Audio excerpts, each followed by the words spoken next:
네, 다시 한번 오늘 어버이 주일, 우리 주일 2부에 나오신 우리 귀한 성도님들을 주님의 이름으로 축복합니다. 네, 이전에 어느 보험 회사에서 어머니라는 제목으로 신문에 광고를 냈던 적이 있었는데 내용이 참 감동적이어서 소개를 해드리고자 합니다. 잘 들어보시기 바랍니다. 21.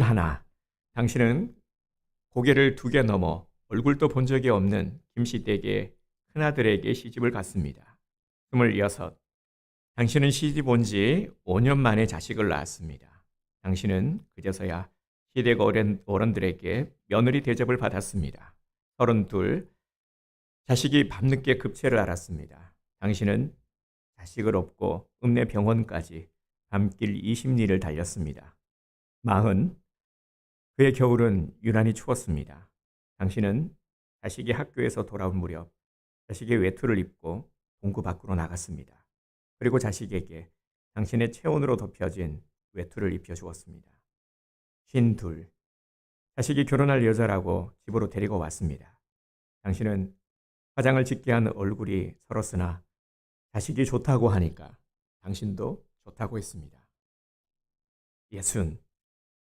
환갑이라고 자식이 모처럼 돈을 보냈습니다. 당신은 그 돈으로 자식의 보약을 지었습니다. 65. 자식 내외가 바쁘다면서 명절에 못 내려온다고 했습니다. 당신은 동네 사람들에게 아들이 바빠서 밤늦게 왔다가 새벽에 올라갔다고 당신 평생 처음으로 거짓말을 했습니다. 오직 하나, 자식 잘되기만을 바라고 살아온 한평생.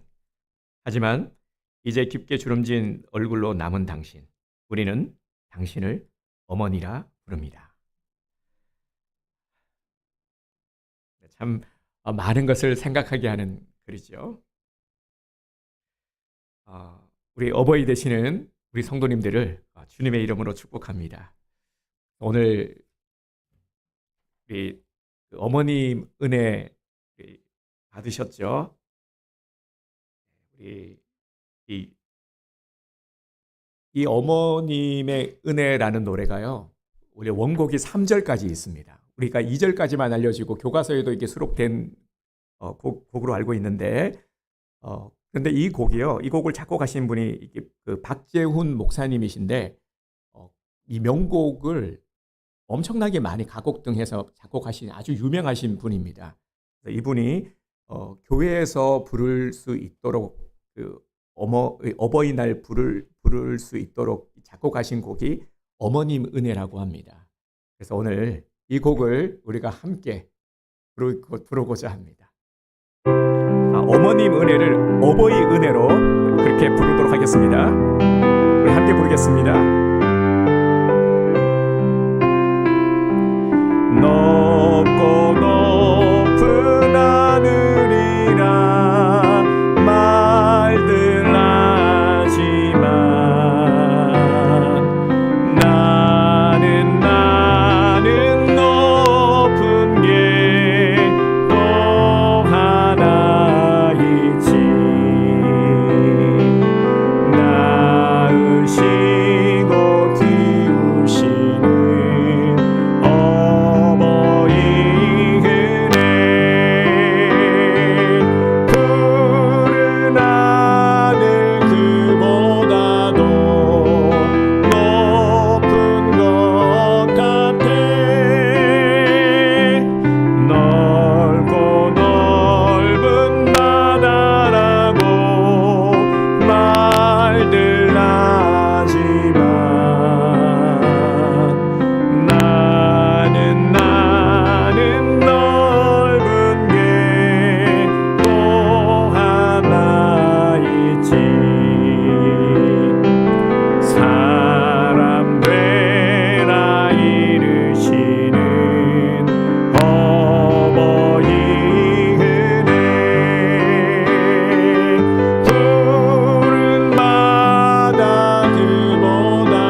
어버이의 그 사랑, 거룩한 사랑,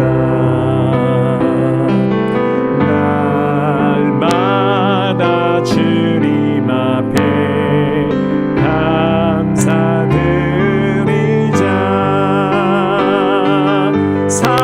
사랑의 어버이를 주신 은혜를, 우리 3절 다시 한번. 산이라도 바다라도 따를 수 없는 어버이의 그 사랑, 어버이의 그 사랑, 거룩한 사랑, 날마다 주님 앞에 감사드리자. 사랑의 어버이를 주신 은혜를. 아멘. 우리 옆에분들에게 어버이 은혜에 감사합니다, 이렇게 우리 인사했으면 좋겠습니다. 어버이 은혜에 감사드립니다. 우리 부모님 되시는, 어버이 되시는 우리 모든 성도님들을 주님의 이름으로 축복합니다. 네. 너무 감동적이지 않습니까? 이 어머님 은혜도 제가 정말 오래간만에 불러보는 것 같아요. 네, 그래서 함께 부르는 우리 예배 시간에 저도 몰랐는데 이 곡이 목사님께서 작곡하신 곡이고, 그러니까 3절이 이게 원곡입니다. 가사에 분명히 있죠, 그죠? 이 날마다 주님 앞에 감사드리자. 저는 이 가사를 보고 너무 큰 감동을 받았어요. 그래서 우리가 오늘 내용도 그렇지만 정말 우리가 부모님을 우리에게 허락하신 그 은혜, 감사, 그리고 또 부모 된 것도 감사, 부모 되어서 우리 아버지 하나님의 마음, 그 심정을 좀 헤아릴 수 있게 하심에도 감사. 그래서 오늘은 우리가 주님의 위로와 격려를 받고 또 감사하는 마음으로 그렇게 함께 말씀의 은혜를 나누기 원합니다. 오늘 본문에 보면 요셉이 나오는데요. 인간적으로 보면 요셉만큼 억울하고 한 맺힌 삶을 산 사람도 없을 겁니다.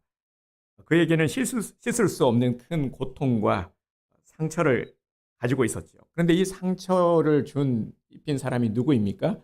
고통과 상처를 준 사람이 다른 사람이 아니라 가족이었거든요. 그의 형제들이었습니다. 피부치 형제들이었어요. 요셉은 야곱의 12아들 중에 11번째 아들인데 아버지는 유독 요셉에게 큰 사랑을 베풀었습니다. 그러다 보니까 이 아버지의 편애가 형들의 시기를 샀던 것이죠. 그래서 형들에게 미움과 질투를 많이 받았습니다. 결정적인 사건은 요셉이 꾼 꿈 때문이었습니다. 형들의 곡식단이 자기 곡식단에 절하는 꿈과 해와 달과 11별이 자신에게 절하는 꿈이었습니다. 이 꿈을 들은 형들은 마음이 어떠했겠습니까? 이 꿈은 누가 들어도 요셉이 형제들 위에 서게 될 것을 암시하는 내용입니다. 그래서 형들은 이 꿈을 통해서 더욱더 요셉을 미워하게 되었고 급기야 애굽 상인에게 팔기에 이르렀습니다. 시간이 흘러서요. 이제 요셉은 지난날의 아픔과 상처를 보상이라도 받듯이 애굽의 총리가 되었습니다. 그리고 모든 사람들이 우러러보는 자리에 앉았죠. 존경과 부러움의 대상이 되었습니다. 그러니까 총리가 되면서 그동안 헤어져 살았던 그의 형제들과 아버지를 만나게 됩니다. 그 장면이 창세기 47장에 나옵니다. 이때가 팔려간 지 약 22년이 지난 시점입니다. 그러니까 세월이 참 많이 흘렀죠. 애굽의 고센 땅에서 그의 형제를 만난 요셉은 과거의 아픔을 잊어버린 자처럼 형제들과 아주 반갑게 재회를 합니다. 그리고 그의 형제와 아버지를 데리고 애굽의 바로에게 소개를 합니다. 1절과 2절을 다시 한번 보도록 하겠습니다. 요셉이 바로에게 가서 고하여 이르되 내 아버지와 내 형들과 그들의 양과 소와 모든 소유가 가나안 땅에서 와서 고센 땅에 있나이다 하고 그의 형들 중 5명을 택하여 바로에게 보이니. 아멘. 요셉이 바로에게 데리고 간 형들은 누구입니까? 자신을 죽이려고 한 자들입니다.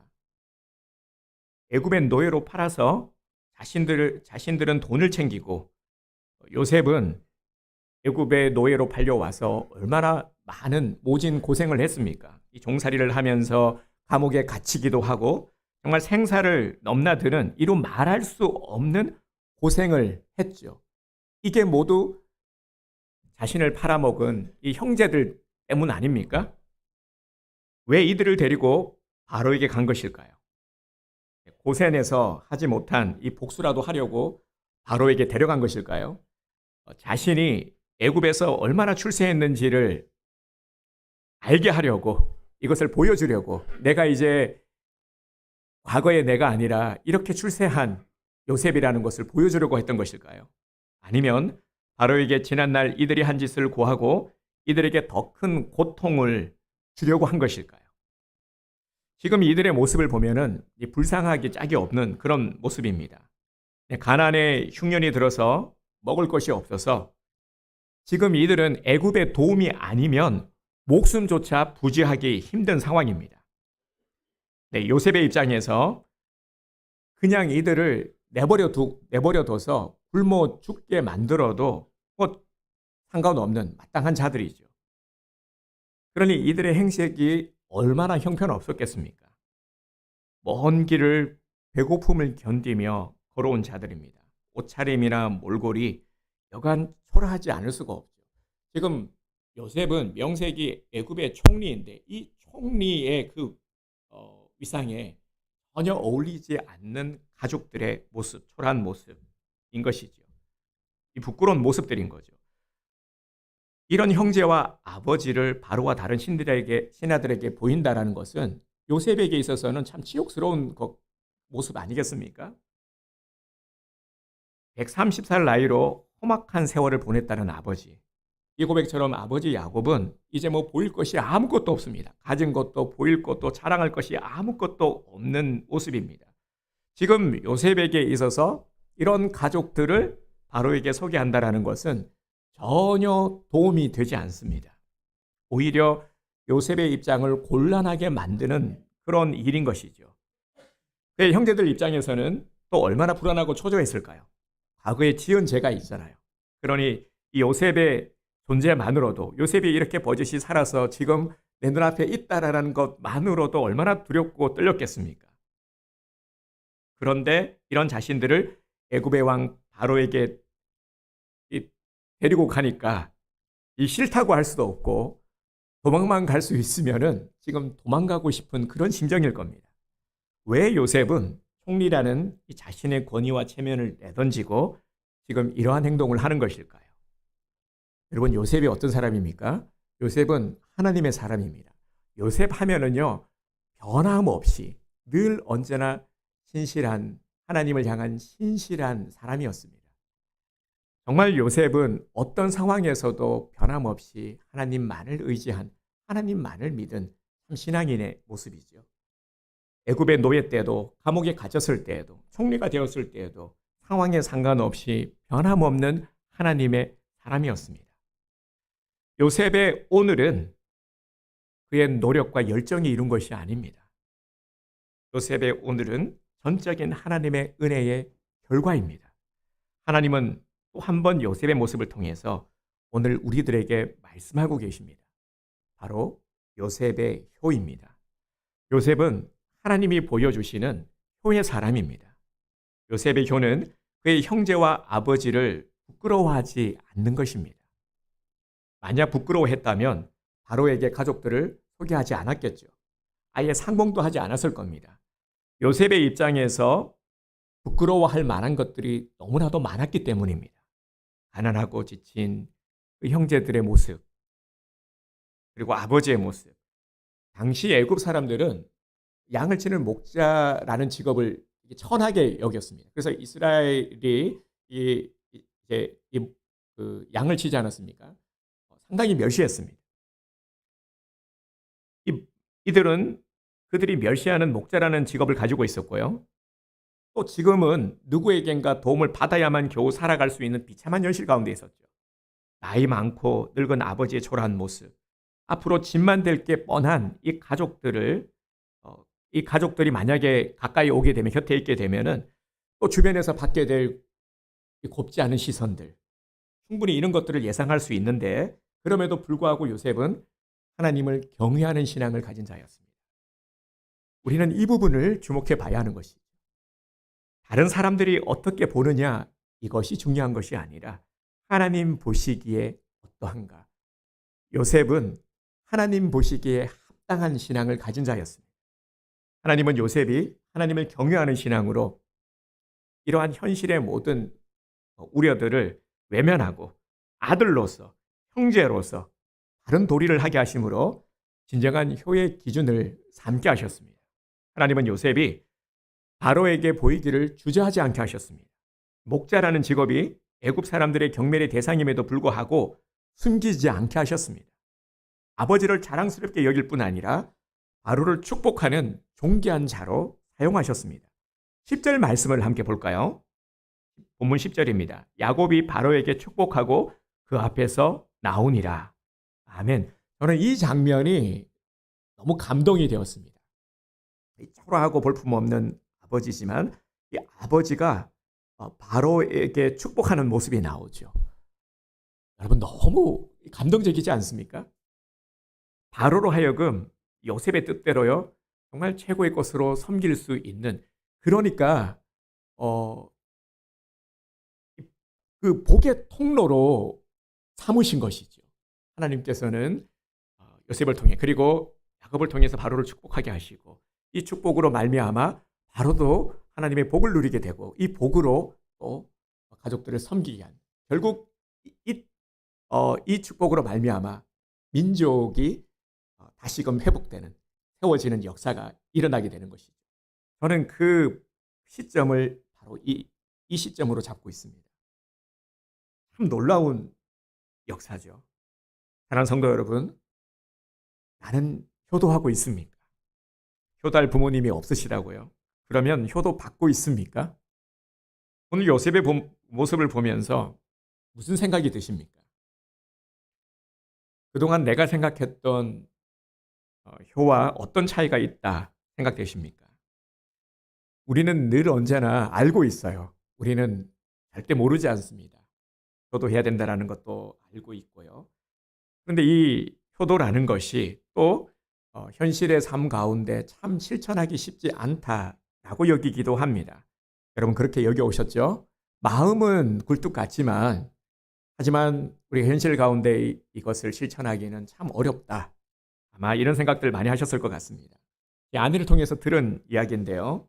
지금 일하고 있는 저희 사모가 중학교에서 다문화 학생들을 가르치고 있습니다. 한국어 교사로 섬기고 있는데, 중학교 선생님들 중에 한 분이 아들이 어버이날 아무런 선물을 주지 않았나 봅니다.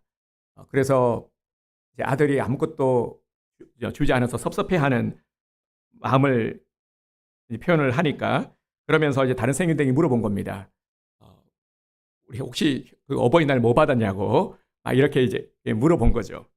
그러다가 한 이제 싱글 여자 선생님이 옆에서 이제 이런 말을 한 겁니다. 아니, 뭐 꼭 자녀들한테 뭘 받아야 돼요? 라고 말을 한 거죠. 퉁명스럽게 말을 한 거죠. 그러자 그 선생님이, 그럼 엎드려서 절이라도 받아야지. 안 그러면 정말 섭섭해서 못 살아. 우리 부모님들은 다 이해하시지 않습니까? 그죠? 네, 꼭 뭐 받으려고 하는 게 아니라 그 섭섭함. 그러면서 이제 도리어 물은 거죠. 그러면 선생님은 부모님께 뭐 해드렸어? 그러니까 자신은 아무것도 안 했다라는 거죠. 안 했다라고 말을 한 겁니다. 그러자 주위에 선생님들이 야단난 겁니다. 그러면 안 돼. 빨리 전화 드리고 빨리 용돈 빨리 보내드려. 그러면 안 되는 거야. 섭섭해 하셔. 부모님 섭섭하게 하면 안 돼. 이렇게 얘기를 했다라는 겁니다. 부모가 되면 부모의 심정을 알게 됩니다. 부모가 되지 않고 과연 이론으로 알 수 있을까요? 되어봐야 아는 것이죠. 하나님이 부모가 되게 하신데도 다 이유가 있으신 겁니다. 오늘날의 시대는 이 가정을 이루는 것도 참 쉽지 않고요. 그리고 가정을 유지해 가는 것은 더 쉽지 않습니다. TV 프로그램을 보면은 요즘 이런 프로들이 인기더라고요. 이혼 숙녀 캠프 같은 이런 프로가 나올 정도로 왜 나왔겠습니까? 그만큼 가정 안에 많은 문제들이 일어나고 있다라는 것이죠. 오은영 박사가 아주 유명해졌잖아요. 오은영 박사가 진행한 프로가 상당히 많은데요. 우리 아이가 달라졌어요. 금쪽 같은 내 새끼, 결혼 지옥. 이런 프로그램의 이름에서도 지금의 현실을 아주 잘 반영하고 있죠. 오늘 우리 성도님들 중에도 5월이 이제 가정의 달인데 교회에서도 5월은 가정의 달에 대한 메시지와 그리고 또 프로그램을 준비합니다. 근데 이 5월이 결코 반갑지 않은 그렇게 느껴지시는 분들이 계실지 모르겠습니다. 그런 분들에게 효에 대해서 말한다라는 것이 참 부담스러운 것이기도 합니다. 특히 효에 대해서 아픈 상처를 갖고 있는 분들은 더더욱 그럴 겁니다. 부모님 때문에, 가정의 어떤 가정사 때문에, 그리고 형제들로 인해서 이 효 때문에 가정의 갈등이 있고 또 부모님들과 불편한 관계에 계신 분들도 틀림없이 계실 겁니다. 사실 이 문제는 누구도 함부로 쉽게 말할 수 있는 부분이 아닙니다. 그래서 우리는 하나님의 말씀의 귀를 기울여야 합니다. 하나님께서 말씀하시는 이 말씀에 초점을 둬야 하는 것이죠. 분명한 것은 하나님께서 우리에게 효를 명하셨다라는 것입니다. 효도 부모님을 공경할 것에 대한 말씀을요, 성경에서는 많이 하고 있습니다. 우리 10계명의 5계명이 뭡니까? 네 부모를 공경하라. 이 10계명이라는 것은 뭐냐면요, 우리가 하면 좋고 안 하면은 아쉽고 이런 것이 아니라 하나님의 절대 명령입니다. 부모를 공경할 것. 효도는 하나님의 명령인 것입니다. 그러니까 이 효도에 있어서 우리의 자세는 내가 그래 맞아 도리로서 그리고 어떤 윤리로서 이것이 아니라 신앙으로서 하나님의 말씀에 순종해야 될 성격이라는 것이죠. 이는 아무도 피할 수 없는 것입니다. 오늘 우리는 단지 부모님께 효도하라 이게 아닌 신앙을 가진 자식으로서 부모에 대해서 절대 무너지면 안 되는 것을 돌아보기 원합니다. 부모님을 생각하면요, 우리는 가슴이 아파옵니다. 우리가 제대로 자식 노릇하면서 살지 못했기 때문이죠. 그저 자식이라는 이름만으로도 고마워하시는 우리 부모님들에 비해서 우리는 부모라는 이름이 언제부터인가 참으로 부담스럽게 느껴졌습니다. 어떤 의미에서는 참 불편한 이름이고요, 부끄러운 이름이 되어버린 것이죠. 노골적으로 그렇게 말하지는 못해도 또 안 그렇다라고 말할 수는 또 없지 않습니까? 효의 시작은 돈을 드리고 호강을 시켜드리는 것. 물론 이것도 참 좋은 것이죠. 이것이 효의 시작도 될 수가 있겠지만 먼저 부모와 형제들을 부끄러워하지 않는 것입니다. 오늘 우리는 이것을 요셉을 통해서 분명히 배우게 되죠. 부모와 형제들을 부끄러운 대상으로 여기는 것은 하나님이 싫어하시는 일이요, 바로 불신앙의 모습입니다. 우리 요절의 말씀, 5계명의 근거가 되는 말씀이죠. 우리 요절 말씀을 우리 주보에 있습니다. 주보에 있는 우리 요절 말씀, 신명기 5장 16절의 말씀을 우리가 함께 선포하도록 하겠습니다. 시작. 너는 내 하나님 여호와께서 명령한 대로 내 부모를 공경하라. 그리하면 내 하나님 여호와가 네게 준 땅에서 네 생명이 길고 복을 누리리라. 신명기 5장 16절 말씀. 아멘. 네, 우리 부모님들은요, 우리 자녀들이 얘네들이 좀 부모를 효도했으면 좋겠어. 그러면 이 말씀을 크게 프린트를 하셔가지고 딱 문 입구에다가 붙여놓으시길 바랍니다. 우리 성황미사님 딱 붙여놓으세요. 이 아들들이 항상 보고 말씀을 암송할 수 있도록 딱 붙여놓으시길 바랍니다. 내 부모를 공경하라라는 말씀 속에는요, 부모를 드러내놓고 섬기라 하는 의미가 포함이 되어 있습니다. 부끄러움의 대상을 우리가 정성을 다해 섬길 수 없기 때문이죠. 혹여나 이 부모님에 대해서 그리고 형제들에 대해서 부끄러운 마음을 가지고 있다면 빨리 이 마음을 우리가 정리해야 합니다. 그래야 섬길 수 있고 그래야 효도할 수 있다는 겁니다. 부모가 되어보면 하나님 아버지의 마음을 우리가 좀 더 깊이 헤아릴 수가 있죠. 하나님께서 우리에게 허락하신 것, 우리가 다시 조금 넓은 관점에서 바라보게 되면요, 하나님께서 우리를 창조하셨습니다. 그래서 태초의 사람 아담과 하와를 부부되게 하셨고, 여기에서부터 가정이 이루어졌죠.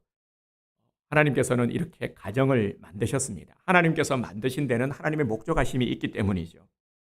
우리가 분명히 헤아릴 수 있는 것은 무엇이냐면, 이제 가정을 이루고 자녀들을 낳고 양육하여 기르다 보면 비로소 이 부모의 심정을 우리가 이제 알게 되는 겁니다. 아버지 하나님의 심정을 우리가 알게 되는 것이죠. 제가 조선일보 칼럼을 보다가요, 공감이 되어서 소개를 해드릴까 합니다. 잘 들어보시기 바랍니다. 인생에는 사용 설명서가 없다. 대신 아버지와 어머니가 있다.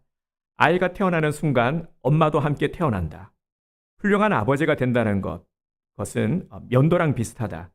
오늘 잘했다고 끝나는 게 아니라 내일 또 해야 한다. 네가 부모님이 옳았다고 깨달을 즈음 네 자식들은 네가 틀렸다고 생각하며 반항하고 있을 거다. 와닿죠? 아버지는 원래 돈이 들어있던 지갑에 자식들 사진을 놓고 다니는 남자다. 부모는 너에게 삶을 주고 그 이후엔 당신들의 삶마저 너에게 주지 못해 안달하는 분들이다.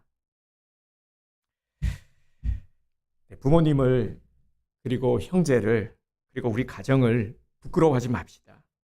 사실 효라는 것이 부모님의 마음을 기쁘게 해드리는 것 아니겠습니까? 형제가 화해하고 화목하게 살아가는 것, 부모님이 기뻐하실 일이죠. 최고의 효인 것이죠. 만약 요셉이 형들에게요, 이 미움의 감정을 끝까지 놓지 않고, 그래, 니네들이 나 팔아먹었지, 어디 한번 두고 보자, 내가 반드시 복수할 거야, 이랬다면, 이 감정을 품고 복수를 했다면 어떻게 되었을까요? 가장 큰 고통은 누가 받았을까요? 당연히 아버지인 야곱이었겠죠. 우리는 늘 부족합니다. 우리 부모님도 그랬고요, 부모가 된 우리는 더 부족합니다. 최고가 아니라 최선을 다하는 것이 바로 우리 신앙인들의 기본 자세인 것입니다. 11절 중반절을 보겠습니다. 애굽의 좋은 땅 람셋을 그들에게 주어 소유로 삼게 하고, 12절 중반절, 그 식구를 따라 먹을 것을 주어 복량하였더라. 아멘. 여기서 우리가 주목해야 될 단어가 복량입니다. 지금 내가 주님께 드려야 될 결단은 바로 지금 드리고 지금 섬기겠습니다. 이게 복량인 것이죠. 늘 우리는 입버릇처럼 말합니다. 마음은 있죠. 나중에 돈 벌면은 제가 잘할게요. 돈 많이 벌어서 제가 효도할게요. 비행기에 태워드릴게요. 지금은 너무 바빠서 못 가는데 나중에 여유가 되면 찾아뵐게요. 늘 마음은 있는데 그렇지 않습니까? 이렇게 말만 하지 말고요, 마음이 있으면 그 마음을 보이라는 것입니다. 이런 마음을 갖는 건 내가 부모님을 부끄럽게 여기기 때문인 겁니다. 오늘 당장 이 부모님을 자랑스럽게 여기고 감사함으로 보이는 것으로 섬기시기 바랍니다. 조금만 고민해 보면 무엇을 보여드릴까, 그 필요를 아시게 될 겁니다. 우리가 관심을 안 가지고 고민하지 않아서 그렇죠. 성경은 한결같이 효에 대해서 복을 넘치게 길게 선포하고 있음을 명심하십시오. 효는 신앙의 영역입니다. 다시 말씀을 드리지만 윤리도 아니고요, 도덕도 아니고요, 신앙의 영역입니다. 따라서 부모님께 효도하는 자는 하나님께 효도하는 자입니다. 10계명의 5계명이 뭐라 그랬죠? 내 부모를 공경하라. 한번 따라서 하겠습니다. 내 부모를 공경하라. 네. 5계명을 우리 자녀들에게 가르쳐야 되죠. 내 부모를 공경하라. 이 당연한 것을 계명으로 명하심은 그만큼 효를 실천하는 자가 또 많지 않기 때문입니다. 안 하니까요, 엄청난 상급을 거신 것이죠. 자녀된 우리 성도님들, 효도하면 부모님도 복을 누리고 나도 복을 누리게 되는 것입니다. 그리고 자녀를 두신 우리 부모님들, 자녀들이 효도하여 하나님께서 약속하신 상급을 누리도록 합시다. 정말 우리의 자녀들이 하나님께서 주시는 복의 자녀로 그렇게 세워져야 되지 않겠습니까? 우리 자녀들이 한평생 복을 누리며 살아가야 되지 않겠습니까? 그러기 위해서 우리 자녀들이 믿음으로 부모에게 효도할 수 있는 자녀로 만들어가야 하는 것입니다. 그래서 우리 온드림 교회 모든 가정들이요, 이제 믿음으로 세워지고 우리 자녀들이 부모님께 효도하고 형제간에 우애 있고 화목한 가정을 이루게 되기를 주님의 이름으로 축복합니다.